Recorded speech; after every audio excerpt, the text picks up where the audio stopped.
भगवान के एक परम मित्र सखा की कि जिसने सुदामा चरित्र की कथा को श्रवण कर लिया, जिसने 7 दिन तक यदि बैठ करके कथा सुनी ना हो, वह सिर्फ भागवत में सुदामा चरित्र को सुन ले तो आपका उसका उद्धार हो जाता है।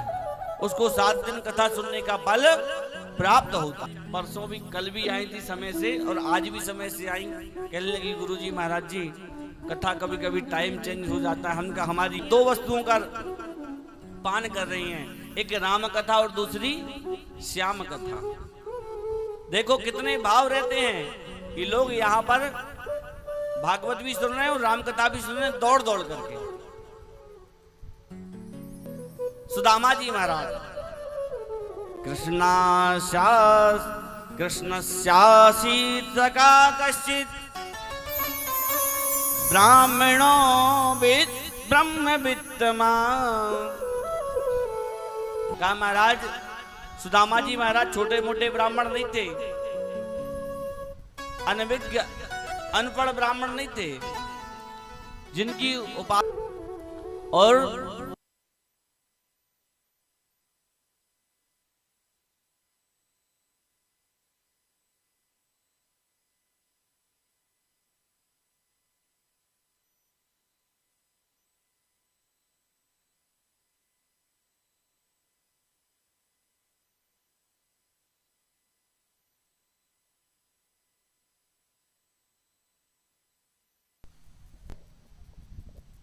बोले वृंदावन बिहारी लाल की। कृष्ण सुदामा जी महाराज की जो ज्यादा वित्त इकट्ठा करके रखे, जो कुछ मिल गया उसमें संतुष्ट, क्योंकि असंतुष्टा तो जानष्टा। यदि आप असंतोष रहेंगे ना तो जीवन में कभी उन्नति नहीं कर सकते। इसलिए जीवन में सबसे बड़ा धन है संतोष धन। और जब आए संतोष धन कि सब धन धूरी समानी। गोधन, गजधन, बाजी धन और रतन धन खान, सारे धन जो हैं एक तरफी हो जाएंगे, लेकिन आप ऐश्वर्य से संपन्न है, समस्त पैसा है, जमीन है, सार्थक है ही नहीं। सब धन धूरी समान, संतोष धन होना बहुत आवश्यक है। आत्मदेव ऐदर है। सुदामा जी महाराज के अंदर ये विशेषता थी, ज्यादा जोड़ते नहीं थे, जितना जरूरत है उतना ही जोड़ते थे। भिक्षावृत्ति करते थे, ब्राह्मणों में विद्वान थे, सर्वशास्त्र के ज्ञाता थे, भोजन की व्यवस्था हो जाती थी। 5 घर में जाकर के भिक्षावृत्ति करते थे, उस 5 घर में मिले अन्यथा ना मिले भोजन, लेकिन भिक्षा मांगने जाना है। ये हमको सीखना चाहिए सुदामा जी महाराज से। जैसे एक चींटी बार बार चढ़ती है, अपना काम सिद्ध कर लेती, अर्थात वह पूर्ण रूप से जहां उनको गंतव्य स्थान पर पहुंचना है वह पहुंच जाती है। इसी प्रकार से आपको 1 दिन, 2 दिन, 4 दिन, 10 दिन, महीना, साल, 10,000 साल, जो भी समय लगेगा, आप एक दिन अपने लक्ष्य पर पहुंच जाएंगे। उस लक्ष्य को निर्धारित करना आपके हाथ में। हमको जाना है। कभी 2 घर से मिलता, कहीं 4 घर से मिलता, कहीं 5 घर से मिलता, और कभी 5 घर से नहीं मिलता। खाली हाथ भी आना पड़ता था, क्योंकि महाराज भिखारी की स्थिति बड़ी ही दीनहीन होती है। लेकिन आजकल का सिस्टम थोड़ा सा गड़बड़ हो गया है। आजकल के भिखारी को तुम 1-2 रुपए दोगे ना तो वो लेगा नहीं है, वो 10 के नोट के सिवा कुछ मांग नहीं पहुंच पाती। भिक्षुका नैव भिक्षन्ति बोधयन्ति ग्रहे ग्रहे। ध्यान देना, ये भिखारी भीख क्यों मांगते हैं, ये हमको सीख देते हैं जीवन में। भिखारी भीख मांगने के लिए तो आता है, पर कुछ देना देकर भी जाता है। क्या देता है महाराज? का भिखारी भीख मांग रहा है, कहीं दलकार रहे हैं, कहीं उससे गलत बोल रहे हैं। और ये किसके साथ होता है महाराज?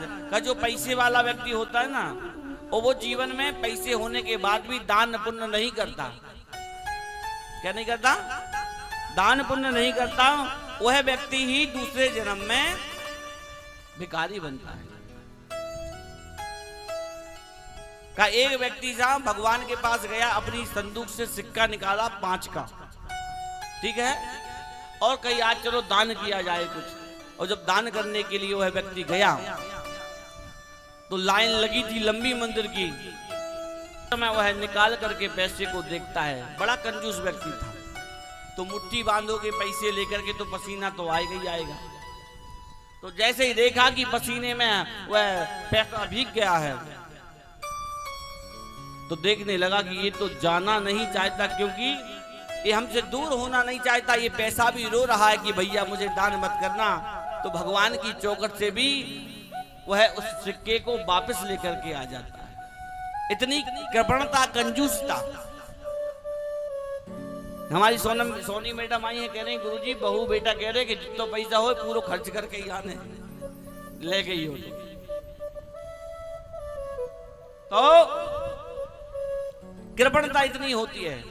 तो भिक्षुका नहीं विक्षंती बोधयंती ग्रहे ग्रहे, घर घर जाकर के भिखारी बोध करा रहा है, ज्ञान करा रहा है कि बेटा एक समय मैं भी पैसे वाला था, पर मैंने दान पुण्य भजन नहीं किया, किसी को 1 रुपए का दान नहीं किया, इस वजह से आज मैं भिखारी बना हूं। इसलिए तुम ऐसी गलती मत करना कि तुमको भी भिखारी बनना पड़े। आज सुदामा जी महाराज जाते हैं भिक्षा मांगने के लिए, भोजन के लिए कोई वस्तु नहीं मिली, भिक्षा मिली ही नहीं, और जब भिक्षा नहीं मिली तो घर आ जाते हैं। सुशीला देवी कहती है स्वामी ऐसे कैसे काम चलेगा, ऐसे काम चलने वाला नहीं है, कुछ ना कुछ तो उपाय करना पड़ेगा। कहा क्या करें देवी, हम भीख मांगने के लिए जाते हैं, भिक्षावृत्ति करने के लिए जाते हैं, पर कोई देता ही नहीं है, 7 बच्चे हैं, कैसे गुजारा चल रहा होगा व्यक्ति। ऐसे जीवन में इतना कष्ट कभी परमात्मा किसी को देना। तनहीन और धनहीन ये 2 वस्तुएं ना बनाए। तन से हीन अर्थात शरीर में कोई अंग भंग इत्यादि स्थिति न बने, और धन की स्थिति कमजोर ना हो। सुदामा जी महाराज जाते हैं पर कोई भिक्षा दे ही नहीं रहा। एक दिन जब भिक्षावृत्ति के लिए गए तो भिक्षा में जो अन्न मिला उसको अपनी पत्नी को ला के दिया। उनकी पत्नी का नाम क्या था? सुशीला देवी। इस प्रसाद जी को सिद्ध कीजिए, द्वारिका नाथ को इसका भोग लगाएंगे। द्वारिका नाथ को भोग लगाने के लिए वह प्रसादी सिद्ध की गई है। उसी समय एक चंडाल आ जाता है और कहता है भैया सुदामा जी कुछ खाने के लिए व्यवस्था है क्या? मुझे बहुत तेज भूख लगी है, 15 दिन से कुछ खाया नहीं है। जो ठाकुर जी को भोग लगाया था, जैसे ही भोग लगाया वही का वही थाली उठा करके उसको दे देते हैं। तुलसी दल लिया है सुदामा जी महाराज ने, तुलसी दल लेकर के उसका पान कर लेते हैं और जल पी लेते हैं। मेरे यदि गोवर्धन नाथ की, मेरे श्री बांके बिहारी की, द्वारकाधीश की यदि यही कृपा है तो मैं इसी में आनंदित हूं। बहुत काल बीत गया, बच्चों को भी तकलीफ हो रही है, भोजन व्यवस्था नहीं है, पड़े हैं।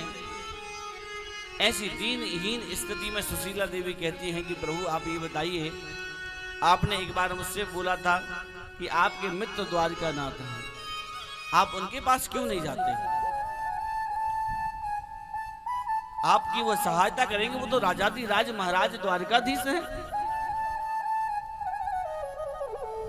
महाराज सुदामा जी महाराज बड़े ही नैष्ठिक कर्तव्यवान थे, किसी के सामने हाथ पसारना उन्हें सीखा नहीं था। कहा मैं यदि अपने मित्र से पैसे मांग लूंगा, धन मांग लूंगा, तो कल यह कहेगा कि इतने दिनों में आया तक नहीं और आज मुझसे मिलने के लिए आया तो मांगने के लिए आया। सुशीला देवी से सुदामा जी महाराज ने मना कर दिया कि नहीं नहीं नहीं ऐसा नहीं। सुशीला देवी कहने लगी स्वामी आप अपने लिए नहीं जा रही हो, मेरे लिए चले जाओ, मेरे पुत्रों के लिए चले जाओ, पर चले जाओ। जैसे तैसे करके सुशीला देवी ने सुदामा जी के लिए द्वारकाधीश द्वारकापुरी को जाने के लिए तैयार किया।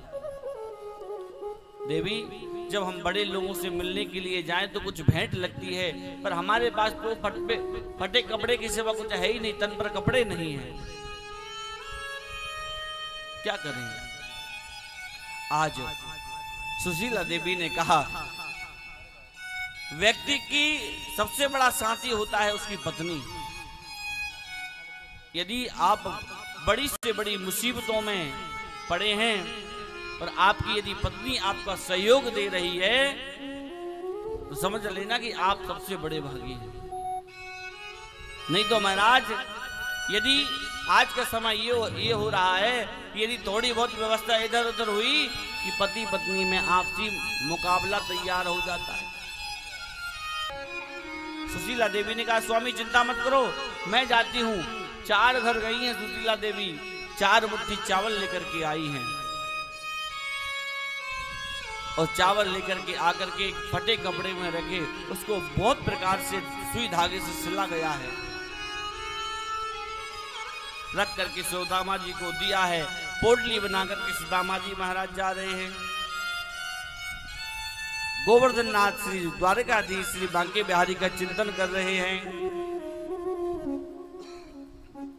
और हे द्वारकाधीश, मैं आपकी शरण में आ रहा हूँ। हे द्वारकाधीश बनने के लिए जैसे ही बैठे हैं कि वहीं उसी समय मूर्छावस्था आ जाती है और जैसे ही मूर्छित हुए सुदामा जी महाराज,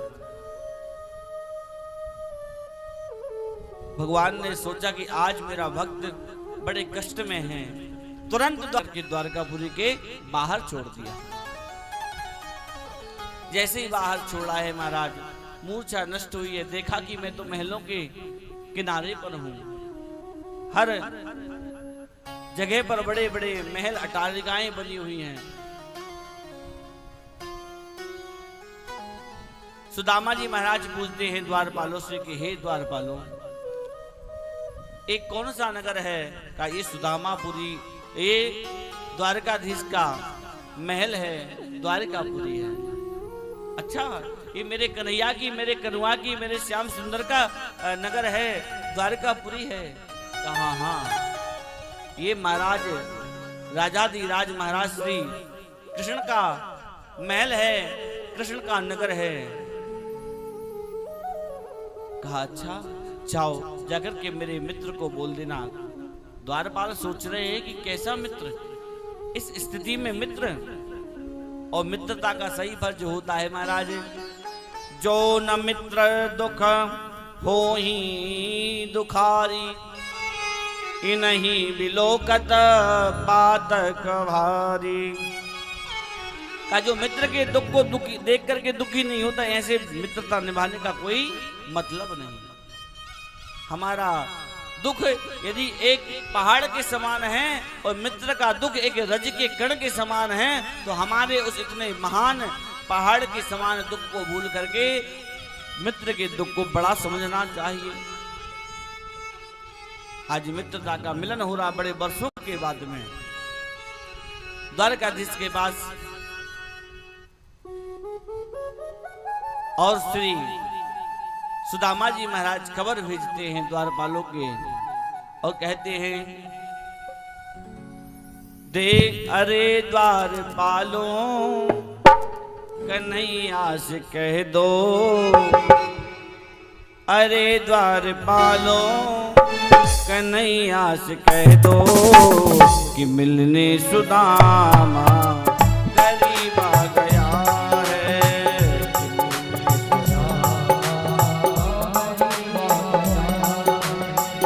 अरे द्वारपालों कन्हैया से कह दो, अरे द्वारपालों कन्हैया से कह दो कि मिलने सुदामा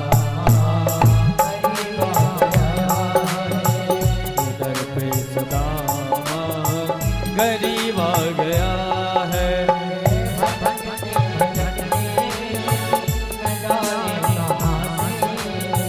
भटकते भटकते न जाने कहाँ से तुम्हारे महल के करीब आया है, तुम्हारे महल के करीब नसीबा गया है।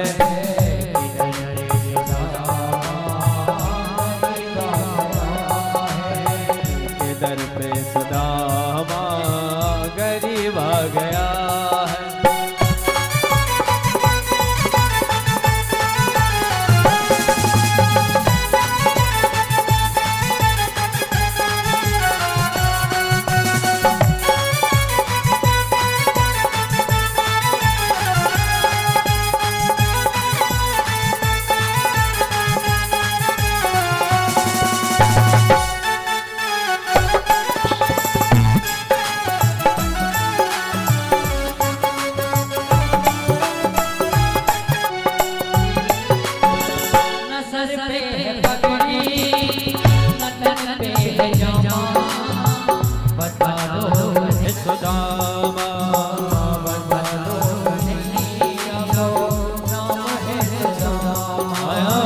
बता दो कन्हैया को नाम है सुदामा।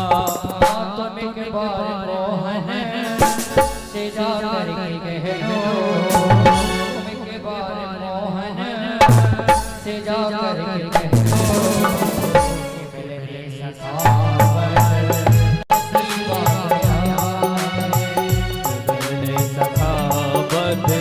नसीबा गया है।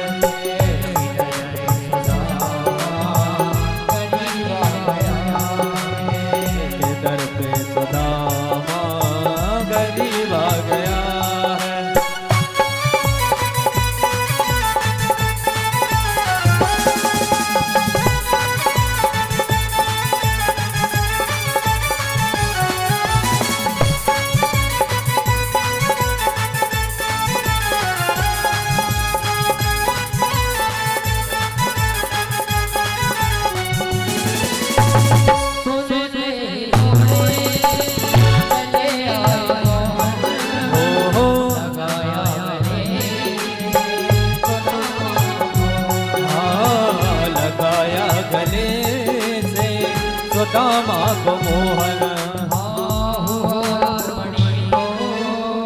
बहुत ही चंचला को बहुत ही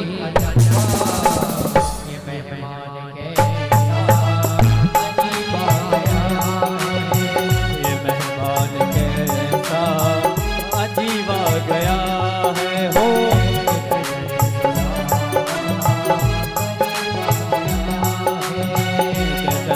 सुदामा गरीब आ गया है।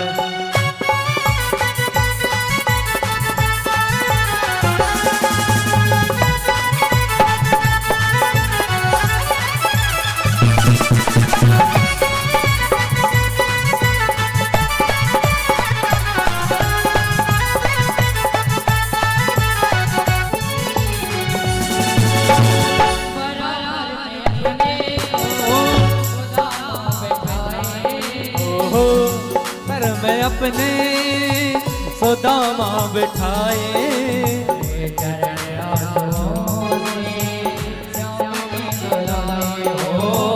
चरण आंसुओं से श्याम ने धुलाए।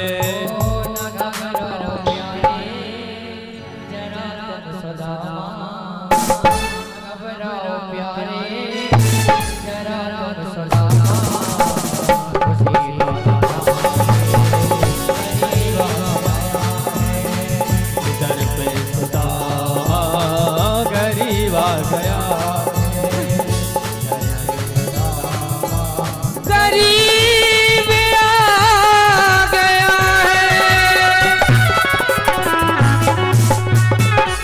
इधर पे सुदामा गरीब आ गया। जैसे ही भगवान ने सुना कि सुदामा आया है, दौड़ते हुए अपने निज महल से और द्वार पर पहुंचते हैं। देखा मेरे बचपन का सखा, मेरे बचपन का मित्र सुदामा आया है। अंग में भर लेते हैं, गले मिल जाते हैं महाराज। और इसके बाद में भगवान लेकर के आते हैं अपने महल में, राज सिंहासन पर बिठाला गया है। भगवान चरणों में बैठे हैं। देखिए उस सुदामा की स्थिति, जिसको भोजन नहीं मिलता था, आज वह राज सिंहासन पर बैठ रहा है। भगवान ने रानियों को आदेश दिया कि जाओ जल लेकर के आओ। भगवान चरणों में बैठे हैं, रानियां जल लेने के लिए गई हैं। रानियां जल लेकर के नहीं आ पाई, उसके पहले भगवान ने पैरों का प्रक्षालन कर लिया। ऐसे विहाल विवायन सो पग, कंटक जाल लगे पुनि जोए। कि हाय मां दुख पायो सखा तुम, आए इतना किते दिन खोए। कि देख सुदामा की दीने दशा, करुणा करके करुणा निधि रोए। कि पानी परात को हाथ छुओ नहीं, नैनल के जल सो पग धोए। आज परमात्मा ने जल से नहीं, नेत्रों में जो अश्रुधार बह रही थी उस जल से अपने अकिंचन भक्त, अकिंचन मित्र को, चरणों को धुला है। कहते हैं सुदामा तुम इतना कष्ट पा रहे, मुझे अपना मित्र नहीं समझा। और सुदामा जी का भाव देखिए, कहा नहीं भैया, मैं मांगना नहीं चाहता किसी से कुछ। रानियों ने जब यह हालत देखा तो वह भी अचंभित हो गई कि कैसा भक्त है, कैसा मित्र है कि परमात्मा नीचे बैठे हैं, आसन पर बिठाला गया, जल पान किया, पूरे महल में जल को सिंचन करवाया है सुदामा जी महाराज के चरणों तक को। सुंदर वस्त्र दिए हैं, वस्त्र पहनाए गए हैं, भोजन बना है महाराज। भोजन में 56 प्रकार का भोजन बनाया, यहाँ एक प्रकार का भोजन नहीं मिलता था। 56 व्यंजन खा रहे हैं, ये प्रभु कृपा का फल है। स्वाद पूछा गया सुदामा से तो एक एक वस्तु का स्वाद बताया। रानियां कह रही स्वाद के पक्के हैं सुदामा जी महाराज। सुदामा जी से कहा भैया ये बताओ कुछ हमारे लिए, भाभी जी ने भेजा नहीं है, विवाह हुआ कि नहीं? कि हाँ भैया हुआ है, 7 बच्चे हैं। भाभी का नाम क्या है? कहा सुशीला। भगवान ने कहा कितना सुंदर नाम है। कन्हैया से कहने लगी सुदामा जी, कन्हैया या बताओ तुमने विवाह किया कि नहीं? क्यों तुम तो बचपन से ही थोड़े अलग लाइन के थे। अरे भैया क्या बताऊं, विवाह तो हुए हैं कि भाभी से मिलवाएगा नहीं, कि एक आध हो तो मिलवाऊं। एक काम कर भाई, सुदामा जी से कहा कि तुम तो एक काम करो, बैठ जाओ यहाँ, सबको आशीर्वाद दो। जब आशीर्वाद की लाइन चालू हुई तो 108 ने पहले 8 पटरानियां आई, तो 16,100 का नंबर लगा, तो 100 हुई, 50, 200, 400, 500 तक सुदामा जी ने आशीर्वाद दिया। कन्हैया से पूछा बता भैया कितनी हैं? कहीं 16,108 हैं। कहा कन्हैया इनको आशीर्वाद देते देते मैं थक जाऊंगा, अब ज्यादा नहीं, एक काम कर, तू इनका पति है ना, तू ही आजा, आशीर्वाद ले लेना और सबको मिल जाएगा, बांट देना, सबको आशीर्वाद है। भगवान स्वयं एक ब्राह्मण के सामने नतमस्तक हुए। इसलिए कहते हैं गुरु गोविंद दो खड़े, काके लागू पाऊं, बलिहारी गुरु आपकी, कि गोविंद दियो बता। प्रणाम किया है भगवान ने, आशीर्वाद दिया है। श्याम सुंदर कहने लगे मित्र ये बताओ मेरी भाभी ने कुछ उपहार नहीं भेजा? लज्जा शर्म के कारण वह चावल नहीं दिए महाराज। समझ गए कन्हैया तो, क्योंकि हाथ आधा उठ रहा था आशीर्वाद के लिए, कांख में दबा हुआ था सब। इसलिए आशीर्वाद देने के लिए हाथ उठा रहे थे तो आधा। भगवान ने क्या किया, जो पोटली कांख में दबाए हुए थे ना, उस पोटली को खींचा तो सारे जो चावल तंदुल थे वह गिर जाते हैं जमीन पर। देखते हैं 4 घर से चावल खाओगे तो अलग कंपनी के मिलेंगे, ध्यान देना। कपड़ा देखा जिसमें कई जगह से धागा लगा हुआ है, कई जगह से फटा हुआ है। उस कपड़े ने यह संकेत दिया, उन चावलों ने यह संकेत दिया कि सुदामा जी की स्थिति बहुत खराब है।